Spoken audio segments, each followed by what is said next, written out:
everyone. I'm Danielle Griego, the Education Program Coordinator with the State Historical Society of Missouri. Thanks so much for joining us for today's program, Missouri Mysteries, Chapter 3. Just in time for Halloween, Assistant Director of Research Sean Rost is exploring an old forester's tale of the Missouri Ozarks.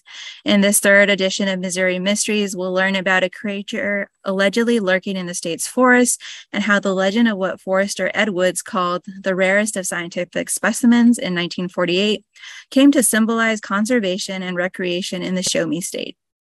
If you missed the first and second chapters of Missouri Mysteries, you can catch them on demand on our website, shsmo.org.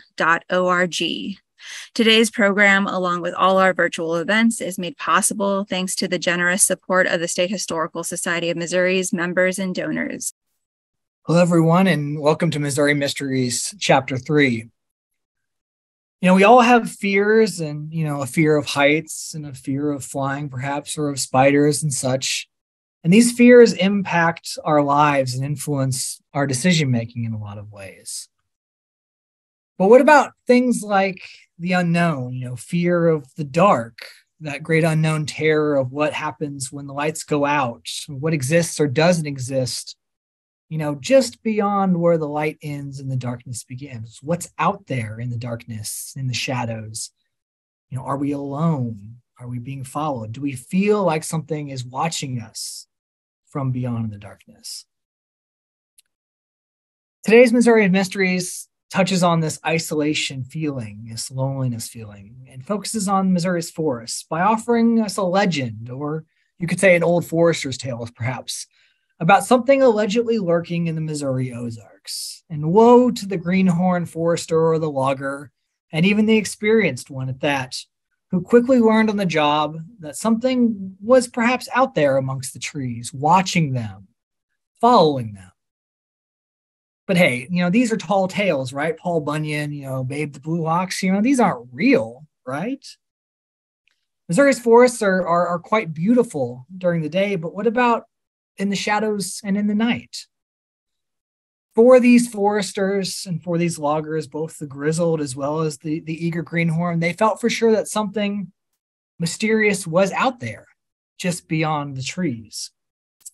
And these stories and legends were passed around so much, whether while working, in the bunkhouse, even sitting around a campfire, that the creature in question very much became more than just a myth. It came to represent the very existence of its storytellers and very much existence of evidence of their life. In 1948, a group of Missouri foresters stumbled upon this creature we're going to talk about today, or so they said, right? And from there, the stories and the legend only grew. This old forester's tale has many theories, much more than we could do in a single 1 hour or 30-minute program as such, in many ways, about the number of evolving storylines about this monster and this mystery. But nevertheless, let's investigate this Missouri mystery. Now, if you've been here for Chapter 1 and Chapter 2 of Missouri Mysteries, we've talked about a lot of monsters of the forest, right? If you were here for Chapter 1, we talked about Momo, the Missouri monster, based up in Louisiana, Missouri, in Pike County, and his reign of terror upon areas in and around northeastern Missouri in 1972. And, we also talked about the Blue Man of the Ozarks and his kind of 20th century perspective upon this unknown creature that existed in and around portions of South Central Missouri. And if we mention creatures of the forest, we might also be remiss to not overlook, Dr. Seuss's beloved Lorax, and the famous story of I am the Lorax, I speak for the trees, of this creature who warned readers, and of course the famous Onceler, that the misuse of resources, of chopping down the trees, of polluting the air, spelled doom not only for the local community, but for the environment at large. And the kind of fateful words at the end of the book of, unless someone like you cares a whole awful lot, nothing is going to get better. It's not. Now, for today's story, we're going to take a step back in time to the mid-20th century. And in 1948, a forester by the name of Ed Woods wrote a letter to a colleague named Paul Dalkey in February of 1948, discovering and discussing a recent and unusual discovery he made in the Missouri Ozarks. Now, in this discussion, he's kind of highlighting a number of different things here, and I'm going to read the elements of the letter here of what he is discussing. Quote, "I've been particularly anxious to get a hold of you, or at least to learn of your whereabouts, as we have recently come into possession of one of the rarest of scientific specimens, and since your intense interest is well known in the realm of scientific research, we feel that you should be the custodian of this specimen. We are very reluctant to entrust this article to the tender mercies of the U.S. Postal Department, so that we believe that it would be best for you to call at our office at your earliest opportunity so that the specimen can be delivered to you personally." Now, in speaking of this particular quote in question, Woods tells Dalkey a number of things, not only about the specimen in question of the discovery, but also how these foresters had come across this unknown monster in the woods, describing various elements of its flight from them and how it's hiding from them, and really getting into specific details about this entity and this monster in miraculous details. Now, since this is a family program, I will not go into all the specific details that Woods writes to Dalkey. And if you want, you can see on the bottom there on the source page that the Missouri Society of American Forestry Collections has this letter and many others correspondence regarding this monster in these files. So you can look at them. It's a lengthy letter there from 1948 that gets into great detail about it. But nevertheless, we can see from this correspondence that Woods is drawing attention to this monster and to this creature and passing that information around to a number of foresters and beginning really one interpretation of this unknown creature in the Missouri Ozarks. Now, this legend continues on over time. It does not just simply begin and end in 1948. And even by 1984, we see articles in Missouri Department of Conservation newsletters that really highlight this elusive creature now called the Carcagni. And Woody Bledsoe here notes in his long form letter here about his experiences with the Carcagni. Quote, "During my first 12 years of this department, I was assigned to the forestry division. I had been on the job only a short time when I was warned to be on the lookout for a Carcagni while I was surveying some lookout tower sites. I was watchful, but to this day, I have not seen a Carcagni, and I'm firmly convinced that they do exist, however, because I found evidence of their habit of eating limestone corner markers established by early day surveyors. And in fact, the Carcagni has been a resident of Missouri since pioneer days and followed the lumberjacks from the north when they began to log the virgin timber of Show Me Land." Now, what I'm going to show you here is going to be the artist's rendition of the Carcagni. Now, it's never been photographed that we know of, rarely seen, and yet, due to these observations by a number of foresters, an artist by the name of Ward Diegler was able to craft and draw up an image of what the Carcagni looks like. Prepare yourself. This is the Missouri Carcagni, as it is called, and its legend dates to various versions of the storyline. Now, Ed Woods is credited in a lot of ways with beginning the legend, but of course there are many others who have added to it over time, people who have gone back in history and argued that earlier individuals had come in contact with the Carcagni here. But let's look at some of the key elements of this story and this legend to understand what this creature is and how it impacted Missouri's wildlife and Missouri's environment. Now, when Ed Woods wrote on the subject matter during his life, he discussed it early in 48, and later on he comes back in the 1960s and writes on the subject matter rather extensively. And he claimed, quote, "So far as can be determined, no historian or egg-headed researcher has made a project of assembling all of the little-known facts that have trickled in and down to us through the years in tales," end quotes. He adds on to that by saying, quote, "The little we know of this fabulous beast has come down to us by word of mouth, usually told guardedly around campfires or in some dark, secluded corner of a saloon," end quote.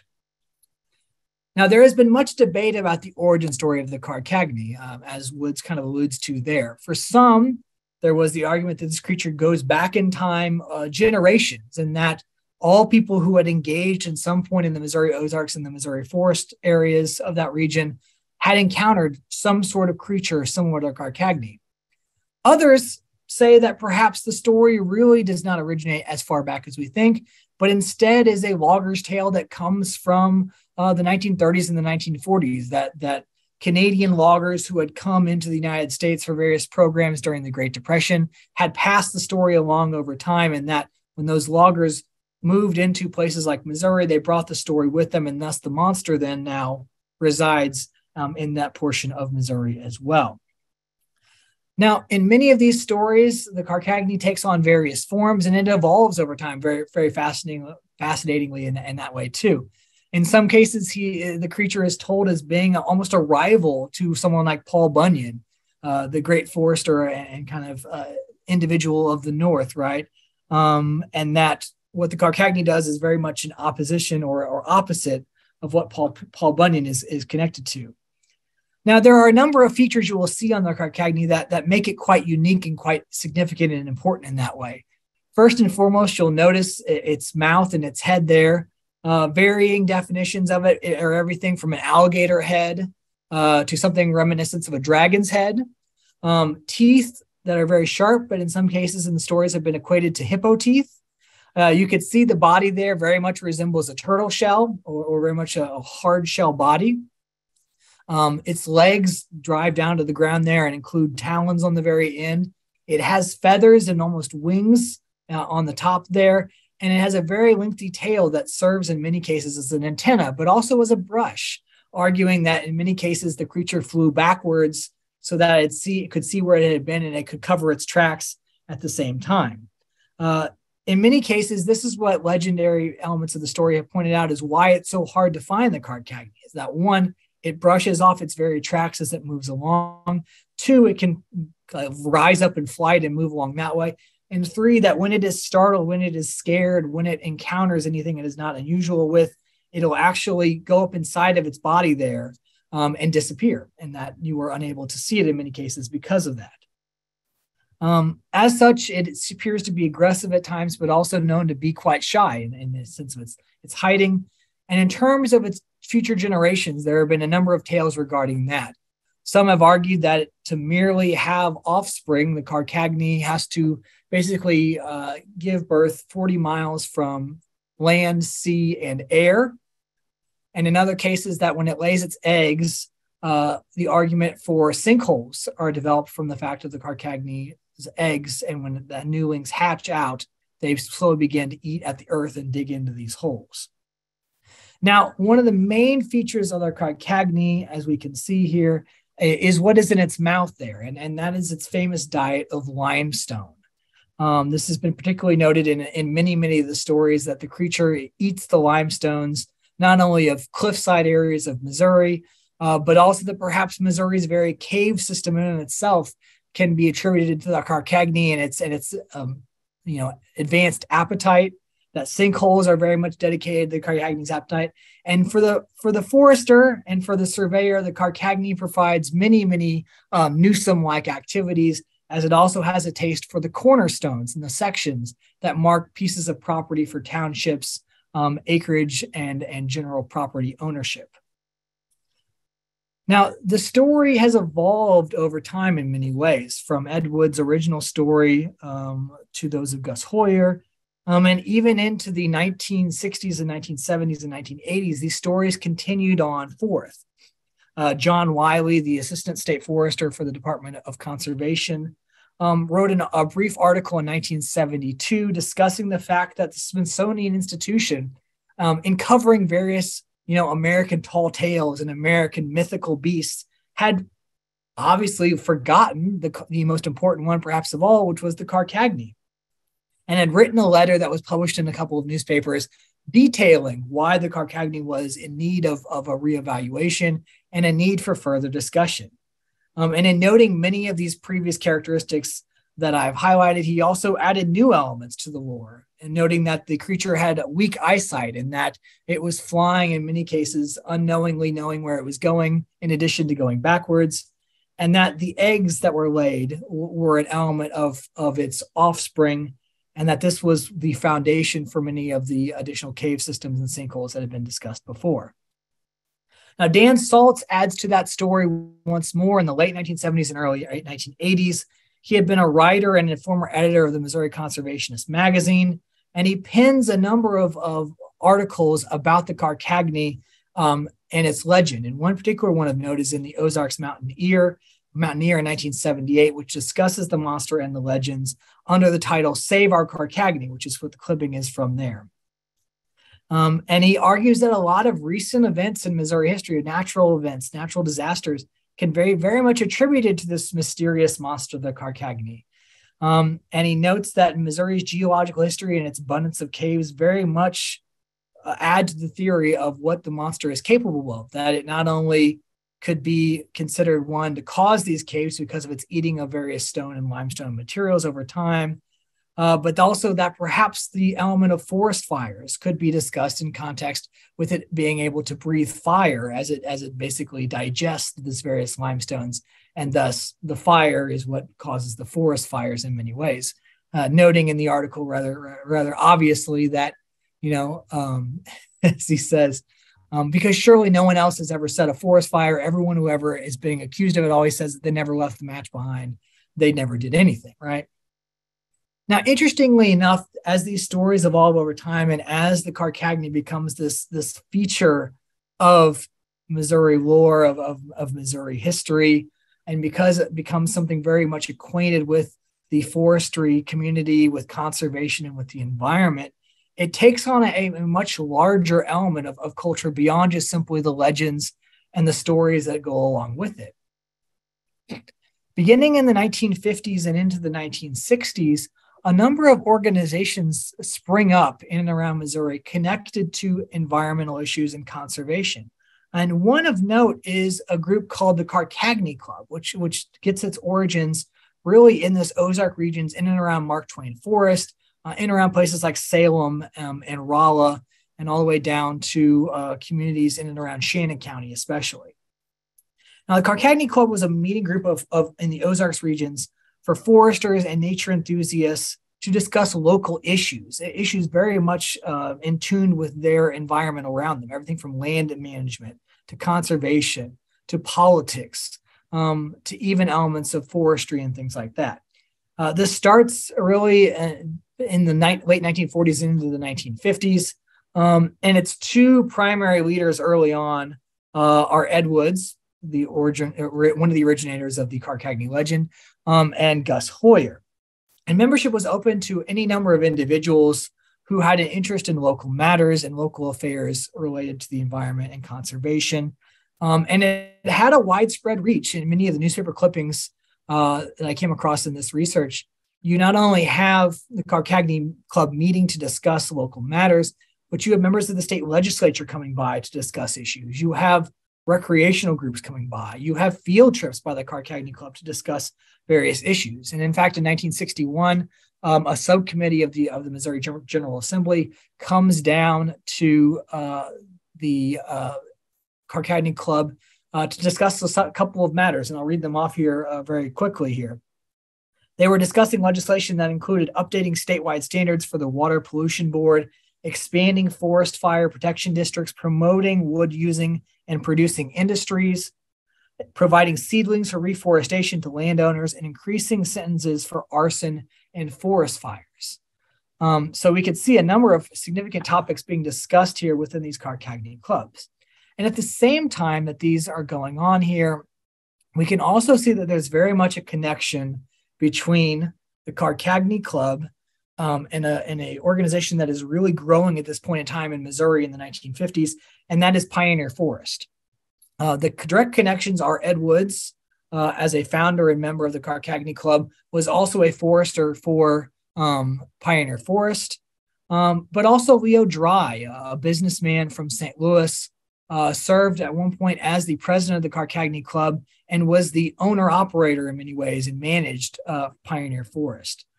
Dry was born in St. Louis in 1917, and if you don't know who he is, he lives an extensive life, lives almost 100 years before passing away in, I believe, 2015.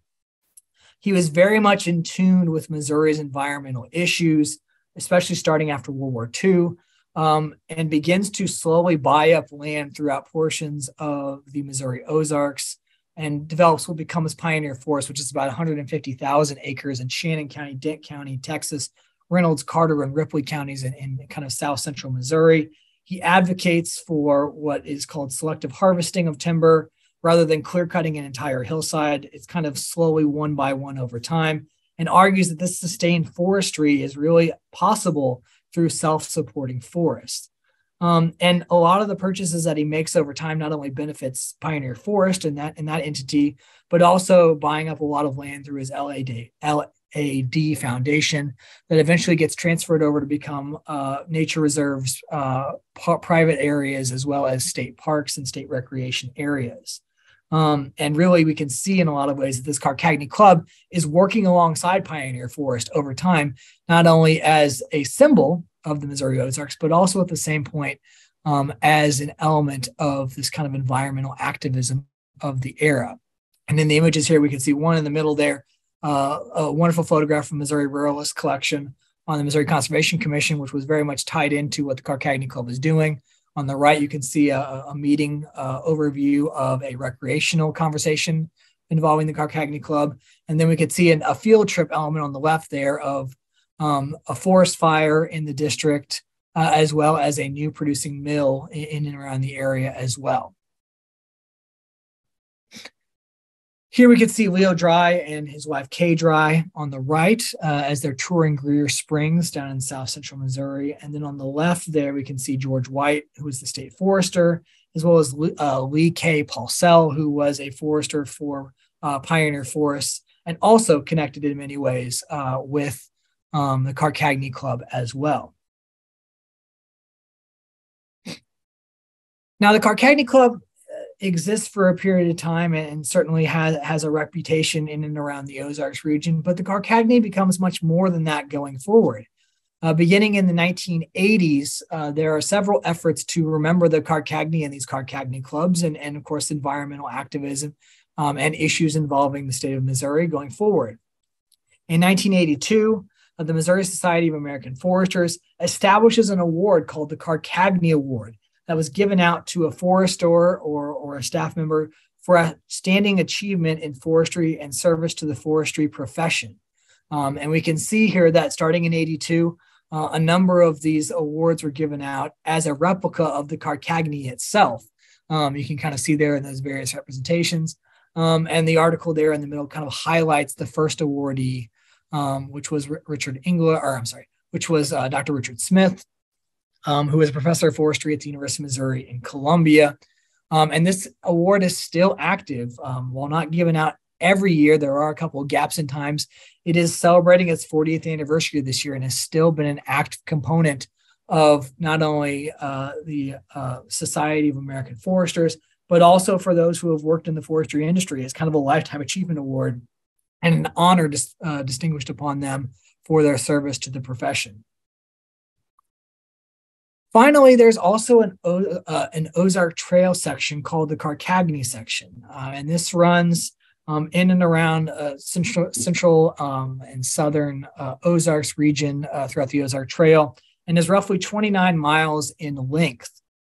And it runs essentially through Dent, Iron, and Reynolds counties, and I'll show you the full extent of the map here in a minute.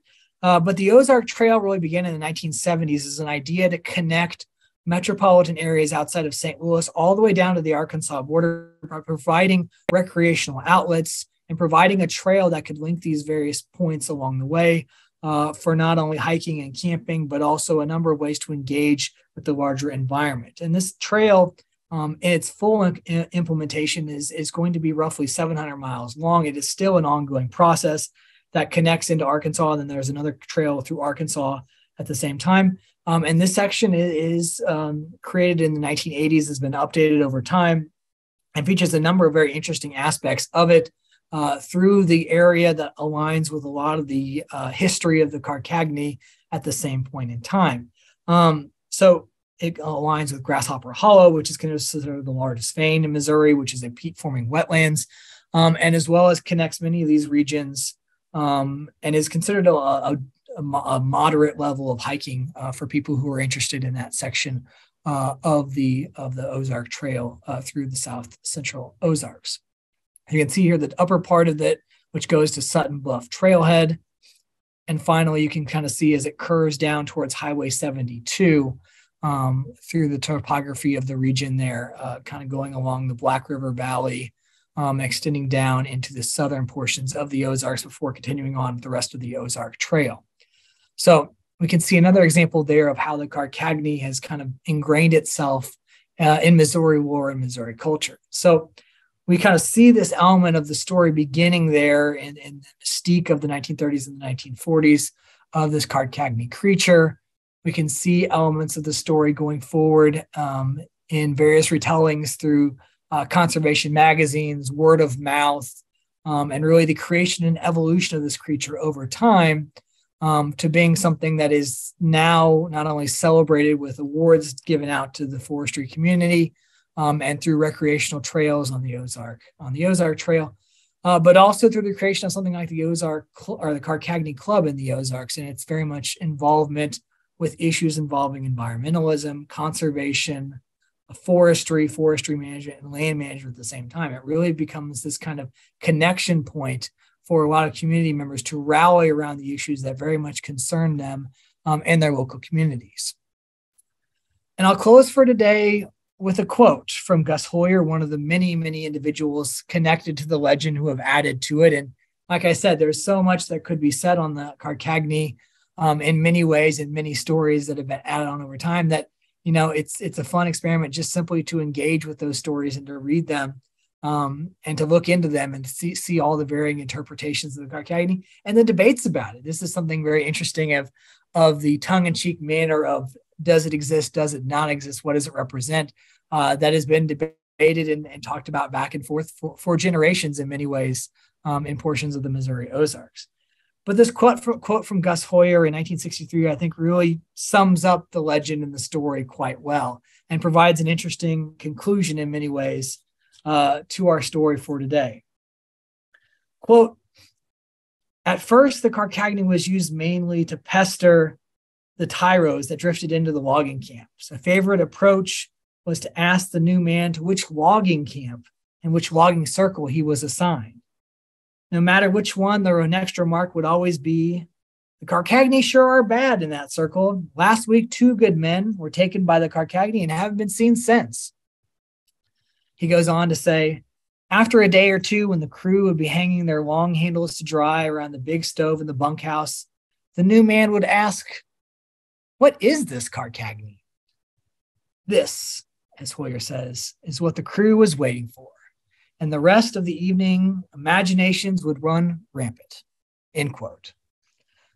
I thank you very much for our story for today on Missouri Mystery revolving the Carcagny. I encourage you to look into it and read more about not only the monster and the story and the legend of itself, but also its connections in many ways to Missouri conservation and Missouri environmentalism, Missouri forestry at the same time. It is a story that was rather interesting and fascinating to uncover, and the many complexities of not only the legend in itself, but also of the story of what it came to symbolize for many Missourians in their efforts to engage with not only politics and the environment, to engage with matters that very much were close to their heart and to their work. So I thank you very much, and I believe we can open it up here to the conversation. Thank you, Sean. What a great presentation, especially for the month of October. We want to open it up to questions from our audience members. And Sean, we do have a question coming in. What was the most interesting thing, this is from Maggie M., that you found while researching the Carcagny? I would say probably really the Carcagny clubs is what was really interesting. And it was one of those moments in time with as a researcher where pieces kind of fall in together almost like a puzzle. You know, you read the first letter by Ed Woods in 1948, and then you're kind of looking at these various elements, and these names keep popping up, both as, you know, oh, well, so-and-so said this as part of the legend, or so-and-so says this. But then you begin to see that a lot of these storytellers along the way are also a lot of the people that are connected to a lot of these organizations. So having Ed Woods be the original storyteller in some capacity, and then be someone affiliated with not only Pioneer Forest, but also with the Carcagny Club in the 1950s and into the 1960s, was really rather interesting in that regard. So being able to kind of look at this Carcagny Club and see what it meant to people, why they were meeting, where they were meeting at, what they were discussing, and the fact that this is a club based upon a legend that has members of the legislature coming down and talking to them about, this is the legislation we want to pass, in the next couple of years. What do you think about, expanded forestry fire districts, or new watchtowers for forest fires, or the need to address pollution, or address forestry, or address logging industry in Missouri? So I thought it was very interesting that was very much not only this kind of club based upon this legend, but also that it very much had ties to relevant issues that were going on in Missouri. I mean, Leo Dry is connected to not only Pioneer Forest, but he's also connected to efforts to, stop damming along different rivers in the Ozarks. He's very much connected to concerns over clear cutting that is, raising large sections of the Ozarks. He's concerned about establishing state parks and resource areas for people to visit and to kind of go to. So it was very much interesting to see how this legend was tied into so many things about 20th century Missouri environmental history at the same time. We have another question from Stephen B. Stephen wants to know where the images from the first section of your presentation were found. Sure, yeah. So there's a number of great photographs in this that I cycled through quickly at the beginning there to kind of add to the lure of the story. But the Historical Society has a large collection of Missouri ruralist photographs. And these photographs really touch on a number of things involving, agriculture and the environment in the 1940s, 1950s, 1960s. And they touch on everything from 4-H clubs to the state fair, to new farming techniques, to even things like the Conservation Commission, Pioneer Forest, logging, and really forestry issues at the same time. So a lot of these images very much are kind of publication images, but they touch on the ruralist focus on these matters at the state level there in the 1940s through the 1960s. Additionally, we have a great set of photographs at our Springfield office from a man by the name of Robert Lipscomb. And Lipscomb was a amateur photographer. He was also a forester for the Missouri Department of Conservation. He was served in, Rolla and Salem, over towards Bolivar. He served down in and around the Springfield area. And we had an opportunity to do an oral history with him a couple of years ago. And kind of get the stories behind some of the photographs of what he was taking, where he was at. He had worked on, being up in the towers, watching for forest fires in Missouri during his career. He also was up in airplanes looking for forest fires, but he also fought those fires at the same time, especially out west, and some of the mountainous states out in the United, Wyoming, Colorado, places like that. So a number of his photographs have been digitized and added to the collection as well. So that was a great way to kind of talk about forestry and talk about forest management, and have these wonderful photographs in the 1940s through the 1960s to add to that and kind of highlight that. And of course, one of the biggest collections the Historical Society has, and a lot of that ties to the St. Louis office, is papers and collections related to the Dry family, both Leo Dry, K Dry, and the LAD Foundation. And we have oral histories with Leo Dry. We have a number of campaign records of, how he worked to establish state parks, how K Dry was involved in a number of issues, both environmentally as well as kind of socially and culturally and politically in the United States and Missouri in the 20th century as well. So that's another collection that has an ample amount of photographs about Missouri's landscape, and really highlights a lot of the work that the Dry family did and Pioneer Forest did and the LAD Foundation did in terms of kind of working on conservation and preservation of Missouri's natural environment. Sure. And we have another question from David R. Does the lore of the creature come from more of the so-called evidence of its activity, like tracks, limestone eating, etc., as opposed to supposed sightings of the creature? Yeah, so essentially what makes the story so fascinating and so humorous in some ways is that there are so many theories that evolve about the creature that everything almost becomes kind of opposite in some ways. Like some theories say one thing and then someone posits a theory that's completely opposite. So it's said that the creature is quite shy and that it can basically can hide almost inside of itself, kind of some compare it to similar to a turtle in some ways. So it's basically they're saying that there's no way to ever track it because you can't find it. So the few people that have seen it, were able to kind of give the information to Ward Diegler, who drew it, and that's been the singular drawing that's been shared over and over again. That's the kind of one drawing that everyone kind of shares of it, very humorously. But a lot of the stories basically have that kind of catch-all of them is like, well, you'll never find it because this, or this, and that's kind of what they add to the storyline. Very tongue-in-cheek. Now, I say that, and of course, there are the debates within a lot of the research was that people would write in an article and have that line of like, oh, well, the myth, and then someone would come back and say, well, how dare you say it's a myth and things like that. Very much, people knowing each other and having an inside joke and an inside story about it.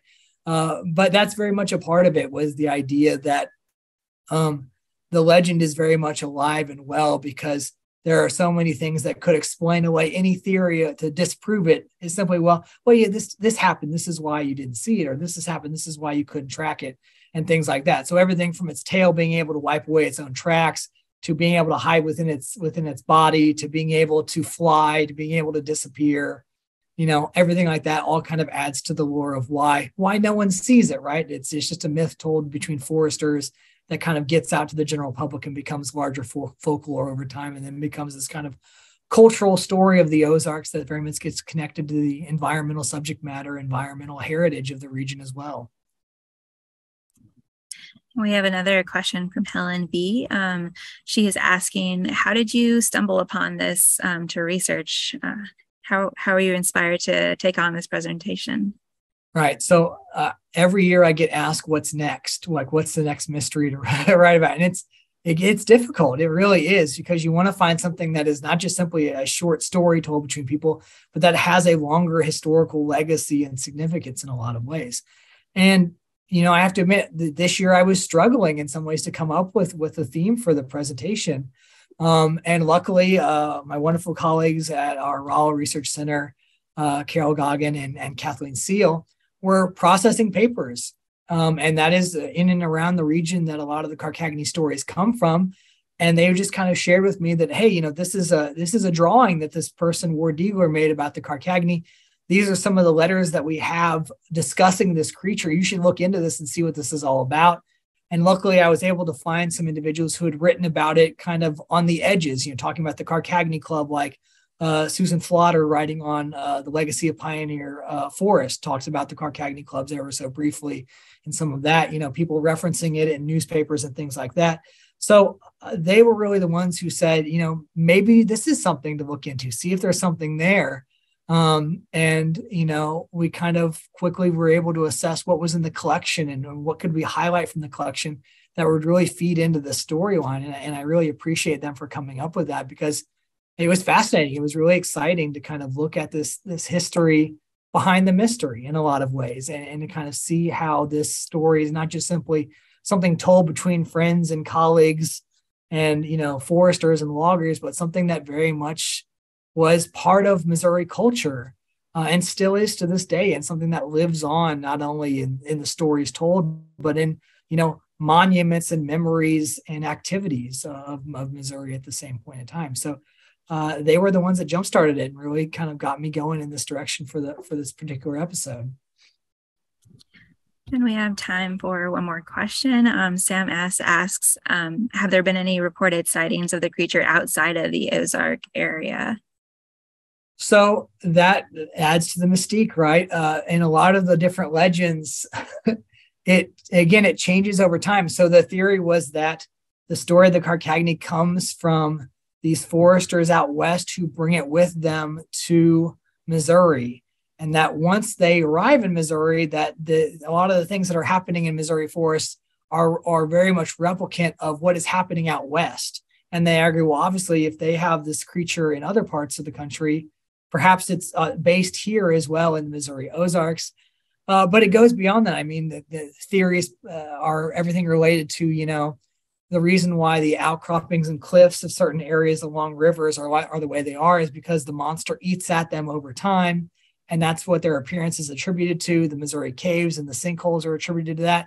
And even one theory said that the Grand Canyon was probably a whole bunch of Carcagni in one area that got very, very hungry over time, and that they slowly ate away at the ground and created the Grand Canyon. So it's been something that's been discussed over time, but I'd be interested to know if there's been any recent sightings. I have not seen very many in the lore beyond a lot of ways what a few individuals have shared, and then what's been shared forward in time from their stories.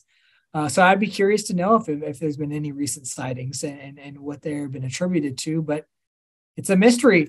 Let's put it that way. It's a mystery that has many different elements of the story that have been quite fascinating to uncover and learn about and read about and discover, these letters between individuals over time discussing, a mystery that they can or cannot explain in some ways. Well, thank you, Sean, and thanks to everyone for joining us for this installment of Missouri Mysteries. We hope you'll join us for additional programming in the future. Upcoming events can be found on the calendar tab of the shsmo.org website, and we hope that the rest of your October is safe and spooky. Thank you. Bye.